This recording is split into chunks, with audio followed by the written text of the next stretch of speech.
आज हम पढ़ेंगे रिसोर्स एंड डेवलपमेंट। एक क्लास 10th का चैप्टर है, पहला ज्योग्राफी का। आज हमें क्या क्या पढ़ना है। सबसे पहले हम पढ़ेंगे, फिंगर्स को ऐसा करो। पहले हम पढ़ेंगे रिसोर्सेज के बारे में। रिसोर्सेज पढ़ने के बाद में हम पढ़ेंगे क्लासिफिकेशंस ऑफ रिसोर्सेस। फिर तीसरा हम पढ़ेंगे डेवलपमेंट ऑफ रिसोर्सेज की कैसे डेवलपमेंट करना ज़रूरी है रिसोर्सेज का। एंड सस्टेनेबल डेवलपमेंट भी हम इसी में पढ़ेंगे। रियो डी जेनेरो और 21 एजेंडा सब कुछ आराम से देखेंगे। फिर इसके बाद में हम क्या पढ़ेंगे, रिसोर्सेज प्लानिंग या planning of resources. And resources की प्लानिंग इंडिया में कैसे की जाती है ये भी इधर ही देख लेंगे। फिर हम पढ़ेंगे लैंड के बारे में, क्योंकि हम देखेंगे कि बहुत सारे टाइप्स के रिसोर्सेस होते हैं। उनमें सबसे इम्पॉर्टेंट जो नेचुरल रिसोर्स है वो कौन सा है, लैंड। तो हम देखेंगे लैंड के बारे में। लैंड को सबसे पहले हम देखेंगे लैंड एज अ रिसोर्स। फिर हम देखेंगे लैंड यूटिलाइजेशन, मतलब लैंड का कैसे कैसे यूज करते हैं। थर्ड देखेंगे हम land uses in India. India में लैंड का यूज कैसे किया जाता है, लैंड यूज मतलब कि लैंड का जो यूज़ है उसका पैटर्न क्या रहा है, ये भी हम देखें। तो land uses pattern in India. And fourth देखेंगे हम लैंड डिग्रेडेशन। लैंड को हमने ख़राब कर दिया है, क्या रीज़न रहे हैं लैंड का मतलब डिग्रेडेशन होने का। एंड कंजर्वेशन मेजर्स, यानी कि लैंड को बचाने के क्या क्या उपाय हैं, ये देखेंगे। फिर इसके बाद मोस्ट इम्पॉर्टेंट चैप्टर जहाँ से क्वेश्चंस आते हैं, तो ये तो इम्पॉर्टेंट है ही। अब साथ में सॉइल, तो हम देखेंगे सॉइल इरोजन, मतलब सॉइल इरोजन और कंजर्वेशन हम सबसे बाद में देख लेंगे। सबसे पहले हम देखेंगे सॉइल एज अ रिसोर्स, क्यों हम सॉइल को रिसोर्स कहते हैं।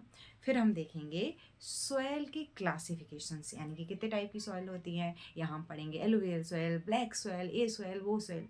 रिलैक्स, सब कुछ पढ़ने वाले हैं, डिटेल से पढ़ने वाले। एंड थर्ड पढ़ेंगे हम सॉइल इरोजन एंड कंजर्वेशन। तो स्टार्ट करें वन बाय वन। तो ये फिंगर्स पे रहना चाहिए पूरा चैप्टर। ऐसा नहीं कि नहीं मैम मैंने याद नहीं किया है, तो मुझे गुस्सा आ जाएगा फिर, क्योंकि मैं मेहनत कर रही हूँ तो तुम भी मेरे साथ मेहनत करो, ओके। और जैसे मैंने दिखाया ना, ऐसे ही सेम वीडियो पूरा का पूरा बना के भेजनी है। चलो तो शुरू करते हैं। रिसोर्स क्या है, तो रिसोर्स वो हर एक चीज़ है जो टेक्निकली एक्सेसिबल हो, कल्चरली एक्सेप्टेबल हो, and most important economically feasible हो। मतलब कि ऐसा ना हो कि हमारे पास पैसा ही नहीं है उसको करने का। तो जैसे कि अभी तुम आसपास सारी जगह देखो और चीज़ें बताओ कि क्या क्या है तुम्हारे सामने। तो मिट्टी है, हवा है, पेड़ हैं, पौधे हैं, एंड ह्यूमन बीइंग्स हैं, हाउसेस हैं, स्कूल्स हैं, मेडिकल स्टोर्स हैं, हॉस्पिटल्स हैं, एंड बहुत कुछ है। तो हर एक वो चीज़ जो कि नेचर में पहले से प्रोवाइड है, ऐसा वो बना हुआ है तुम्हारे बुक में त्रिकोण। तो जो चीज़ इन्वायरमेंट में अवेलेबल हो, ठीक है, एनवायरनमेंट में पहले से नेचर में अवेलेबल हो।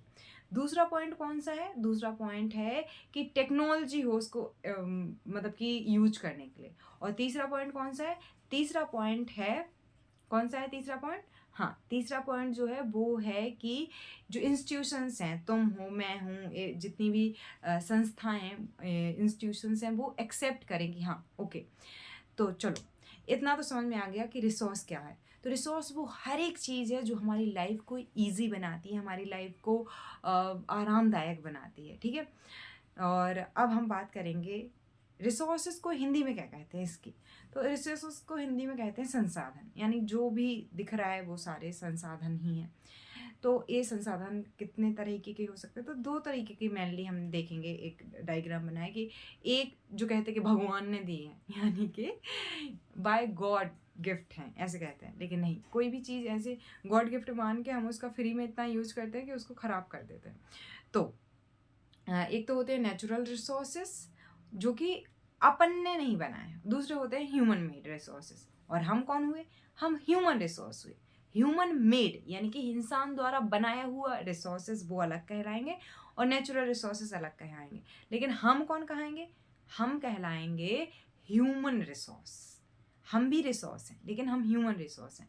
लेकिन हमने जो बनाए हैं वो ह्यूमन मेड है, जैसे कि रोड्स हो गए, स्कूल्स हो गए, हॉस्पिटल्स हो गए, ये सब हमने बनाए हैं ना। एग्रीकल्चर हमने की है, कंस्ट्रक्शन हमने किया है, माइनिंग हमने की है, तो ये सब हमारे द्वारा बनाए गए हैं। एंड जैसे फॉरेस्ट हो गया, लैंड हो गया, फॉरेस्ट हो गया, एयर हो गया, वाटर हो गया, उनको हमने नहीं बनाया। तो रिसोर्सेज मेनली तो हो गए नेचुरल और human made resources, which is also study in class 8th। अब बात करते हैं हम किसकी, यस, अब हम देखेंगे क्लासिफिकेशंस ऑफ रिसोर्सेज। तो 4 तरीके से हमें 4 बेसिस पे इनको क्लासीफाई करना है, यानी डिवाइड करना है। पहला कौन सा है, ओरिजिन के बेस पे। तो ओरिजिन के बेस पे जो रिसोर्सेज होते हैं वो कितने तरीके के होते हैं, 2 तरीके के होते हैं। तो ऐसे मान लो कि ओरिजिन मतलब किस चीज़ से वो बना है रिसोर्स। इस बेस पे रिसोर्सेज कितने तरह के होते हैं, 2 तरह के होते हैं। कितने तरह के होते हैं, 2 तरह के होते हैं। कौन कौन से, पहला है बायोटिक और दूसरा है अबायोटिक। बायोटिक और अबायोटिक, बायोटिक मतलब लिविंग ऑर्गेनिज्म से बना हुआ, नॉन बायोटिक मतलब नॉन लिविंग से बना हुआ, नॉन लिविंग ऑर्गेनिज्म से बना हुआ। तो लिविंग थिंग्स क्या क्या होती हैं, जैसे कि ह्यूमंस हो गए, यानी जितने एनिमल्स हैं वो हो गए, एंड प्लांट्स हो गए, जिनमें भी लिविंग मतलब लाइफ है, उसको लिविंग थिंग्स बोलते हैं। तो बायोटिक में क्या आ जाएगा, फॉरेस्ट आ जाएंगे, एनिमल्स आ जाएंगे, वाइल्ड लाइफ सेंचुरीज मतलब वाइल्ड लाइफ आ जाएंगे। और अबायोटिक में क्या आएगा, अबायोटिक में जिनमें जान नहीं होती, ऐसा कहते हैं हम, यानी कि वाटर, एयर, ये सब कुछ। तो आई होप ओरिजिन यानी कि किस चीज़ से वो मिलके बने हैं, इस बेस पे रिसोर्सेज कितने तरीके के होते हैं, 2 तरीके के। कौन कौन से, यस, बायोटिक और अबायोटिक। आई होप इतना समझ में आ गया होगा, इसको बार बार बोलना। अब दूसरा हमने देखा था ना, 4 बेस पे अपन ने बांटा था। तो दूसरा बेस जो है, दूसरे बेस जो है एग्जॉस्टिबिलिटी का मतलब होता है खत्म होने के आधार पे, पहले बनने के आधार पे, अब खत्म होने। हमें क्या, हमारा क्या हुआ था, जन्म हुआ था, और हमें क्या हो जाना है, मर जाना है। तो हम किससे बने थे, इस आधार पे तो हमने देख लिया, मतलब कि रिसोर्सेज किससे बने हैं इस आधार पे तो देख लिया। अब वो कैसे खत्म होंगे इस आधार पे भी देखना है। तो इस आधार पे भी 2 तरीके के हैं रिसोर्सेज। एक रिसोर्स है जो बार बार यूज किए जाए, मतलब रिन्यूएबल रिसोर्सेज, और दूसरे हैं नॉन रिन्यूएबल रिसोर्सेज, जिन्हें एक ही बार यूज किया जाए। तो एग्जॉस्टिबिलिटी के अकॉर्डिंग रिसोर्सेज कितने तरह के होते हैं, 2 तरीके के होते हैं, रिन्यूएबल रिसोर्सेज और non renewable resources. Renewable resources मतलब विंड है तो वो कभी ख़त्म तो हो नहीं रही है, वाटर बार बार यूज किया जा सकता है, सोलर बार बार यूज, तो सोलर एनर्जी हो गया, विंड एनर्जी हो गया, वाटर हो गया, रिसोर्सेस हो गए या एनर्जी इनसे बनाई जाए तो वो हो गई, वो सब क्या है, रिन्यूएबल है। लेकिन जैसे कि कोल है, पेट्रोल है, नेचुरल गैस है, ये लिमिटेड है, इनको बनने में मिलियंस ईयर्स लगते हैं, मतलब लाखों साल लगते हैं। तो इनको हम बोलते हैं नॉन रिन्यूएबल रिसोर्सेज। तो पहला था ओरिजिन के बेस पे बायोटिक अबायोटिक, दूसरा था एग्जॉस्टिबिलिटी के अकॉर्डिंग। 2 तरीके के रिसोर्सेज हैं, कौन कौन से, रिन्यूएबल रिसोर्सेज और नॉन रिन्यूएबल रिसोर्सेज। अब तीसरा आ जाता है टाइप ओनरशिप के अकॉर्डिंग, कौन है मालिक, कौन है मालिक। तो देखो, तुम पहले अकेले को देखो, तो मालिक 4 ही हो सकते हैं। एक अकेला हो तो उसको क्या बोलेंगे, उसको बोलेंगे ओनरशिप के अकॉर्डिंग पहला जो टाइप है वो कौन सा है, इंडिविजुअल, अकेले मैं ही मालिक हूँ, तो उसको बोलेंगे इंडिविजुअल ओनरशिप, यानी कि इंडिविजुअल रिसोर्सेस, जिसपे पूरे की पूरी एक कम्युनिटी का राइट हो, मतलब मालिकाना हक हो, तो उसको बोलेंगे कौन सा, कम्युनिटी रिसोर्सेस। और एक पूरे देश का, जैसे ये पूरा भारत है, इसमें जो जो पाया जाएगा वो अपना सबका ही है, मतलब पूरे इंडिया का रिसोर्सेस कहा जाएंगे, तो उनको कहेंगे नेशनल रिसोर्सेस। और वहाँ है वर्ल्ड मैप, है ना, तो वहाँ पे जो, जैसे कि एक सी है, समुद्र है, तो इधर से 200 नॉटिकल माइल के बाद में जितना पाया जाता है उसके लिए इंटरनेशनल संस्थाएं बनाई गई हैं, तो उन्हें बोला जाता है इंटरनेशनल रिसोर्सेस। तो कितने तरीके के रिसोर्सेस हैं, इंडिविजुअल रिसोर्स ओनरशिप के बेस पे, कम्युनिटी रिसोर्सेस, नेशनल रिसोर्सेस और इंटरनेशनल रिसोर्सेस। और फोर्थ तरह से भी हमने 4 तरीके से बांटा है, कौन कौन से, स्टेटस ऑफ डेवलपमेंट, इस आधार पर रिसोर्सेज को 4 तरीके से बांटा गया है। पहला तरीका जो है वो है पोटेंशियल रिसोर्सेज। पोटेंशियल मतलब है तो वहाँ पे पोटेंशियल मतलब क्षमता तो है कि तुम 200 किलो उठा लो, लेकिन तुम उठा नहीं रहे हो, क्यों, क्योंकि तुम्हें अभी, मतलब तुमने उतना प्रैक्टिस नहीं की है, यानी तुम्हें है तो पोटेंशियल कि 99% बना सकते हो, लेकिन अभी तुम तैयार नहीं हो, ठीक है। तो पोटेंशियल रिसोर्सेज का मतलब होता है ऐसे रिसोर्सेज जिनमें है तो दम, पोटेंशियल का मतलब होता है क्षमता, तो है तो उनमें क्षमता, लेकिन टेक्नोलॉजी इतनी महंगी है कि अभी यूज नहीं हो सकता। जैसे गुजरात और राजस्थान में वहाँ पे विंड एनर्जी मतलब हवाएं बहुत चलती हैं, तो उससे अपन क्या बना सकते हैं, वो पवन चक्कियाँ लगाई जाती हैं ना, उससे वो बना सकते हैं विंड एनर्जी, लेकिन वो बहुत महंगा है तो अपन बना नहीं रहे। दूसरा जो है टाइप वो है डेवलप्ड रिसोर्स। डेवलप्ड रिसोर्स मतलब जैसे कि जो है भी, जैसे कि पेट्रोल है, डीजल है, इनको हमने वो भी रिसोर्सेज को यूज भी करना जान लिया और उनको यूज भी कर रहे हैं, उनका सब कुछ है। तीसरा जो होते हैं वो होते हैं स्टॉक, मतलब कि स्टॉक रिसोर्सेज, ऐसे रिसोर्सेज जिनके लिए अभी टेक्नोलॉजी ही नहीं है। पहले वाले जो थे पोटेंशियल वाले में, उसमें टेक्नोलॉजी तो थी लेकिन वो महंगी थी। यहाँ पे टेक्नोलॉजी ही नहीं है, मतलब H2O जो है या पानी, उसमें हाइड्रोजन भी है और ऑक्सीजन, लेकिन हमें उनको अलग करना अभी नहीं आया है। फोर्थ जो है वो है क्या, रिजर्व, यानी जिनको है हमें पता कि ऐसे ऐसे कर सकते हैं, लेकिन हम जानबूझ के उनको यूज नहीं कर रहे हैं। क्यों नहीं यूज कर रहे हैं? ताकि हम फ्यूचर में यूज कर सकें। तो इसके आधार पे 4 तरीके से, potential, developed resources, stock resources, और कौन सा रिसोर्सेज थे, यस रिजर्व रिसोर्सेज। तो क्लासिफिकेशन 4 तरीके से हमने देखा, ओरिजिन के बेस पे, एग्जॉस्टिबिलिटी के अकॉर्डिंग। तीसरा क्लासिफिकेशन का टाइप जो था वो था ओनरशिप, और चौथा जो था वो था रिसोर्सेज का स्टेटस क्या है, डेवलपमेंट का स्टेटस क्या है, तो इस बेस पे अब हमें बात करनी है डेवलपमेंट ऑफ रिसोर्सेज एंड फिर इसके बाद में बात करनी है रिसोर्स प्लानिंग की।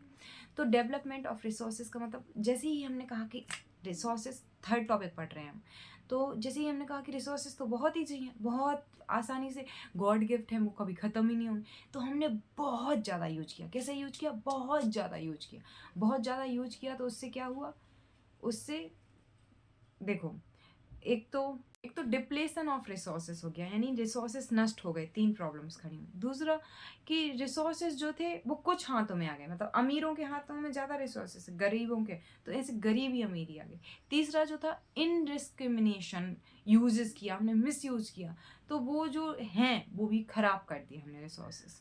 तो ये 3 प्रॉब्लम्स आई, तो कहा गया कि ऐसे रिसोर्सेज को यूज़ नहीं करना पड़ेगा, हमें डेवलपमेंट ऑफ रिसोर्सेज सीखना पड़ेगा, यानी कि डेवलपमेंट भी हो और साथ में यानी कि हम इकोनॉमिकली मतलब कि डेवलपमेंट भी करें, लेकिन इन्वायरमेंट को ध्यान भी रखें। तो इसके लिए आया वर्ड सस्टेनेबल डेवलपमेंट। कौन सा वर्ड आया? Sustainable development. इससे पहले हमने क्या देखा? 3 प्रॉब्लम्स देखी कि डिप्लेशन हो रहा है रिसोर्सेज का, और कुछ हाथों में ही पूरे रिसोर्सेज आ गए, और जो रिसोर्सेज है उनका इनडिस्क्रिमिनेशन यानी अविवेक तरीके से यूज किया गया, ये प्रॉब्लम्स थी। फिर अब हम देख रहे हैं क्या देख रहे हैं? रिसोर्सेज का डेवलपमेंट। तो कहा गया कि ऐसे यूज नहीं करना है, डेवलपमेंट भी करना है और साथ में इन्वायरमेंट को भी लेके चलना है। तो इसके लिए वर्ड आया सस्टेनेबल डेवलपमेंट, यानी कि एक तरफ हमें इन्वायरमेंट का ध्यान रखना है, एक तरफ हमें इन्वायरमेंट को भी लेके जाना है, तो इसको बोलते हैं रिसोर्सेज मतलब कि सस्टेनेबल डेवलपमेंट। अब ऐसा कब हुआ? तो 1992 में एक अर्थ समिट हुई। कहाँ हुई?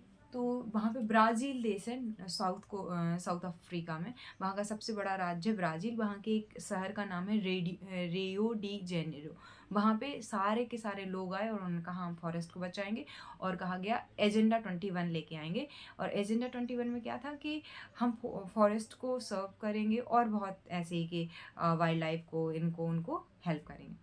तो एजेंडा 21 एक तो पूरी दुनिया के लिए बनाया गया, और कहा गया है देशों के लिए कि अपने अपने देश जाके और 21 एजेंडा बनाना कि तुम इन्वायरमेंट को कैसे सेव करोगे, साथ में डेवलपमेंट करोगे। तो ये हो गया रिसोर्सेज डेवलपमेंट। अब थर्ड आता है फोर्थ जो टॉपिक है वो है रिसोर्स प्लानिंग।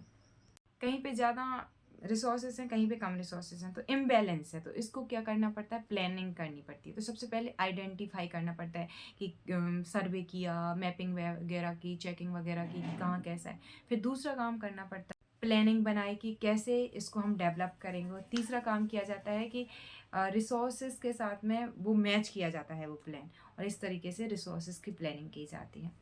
अब हम आगे देखेंगे, क्या देखेंगे हम आगे?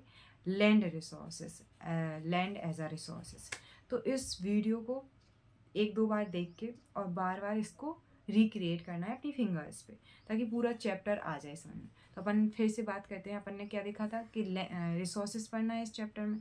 दूसरा क्या पढ़ना था? यस, क्लासिफिकेशन, तीसरा पढ़ना था डेवलपमेंट और चौथा पढ़ना था रिसोर्स प्लानिंग। नेक्स्ट वीडियो में मैं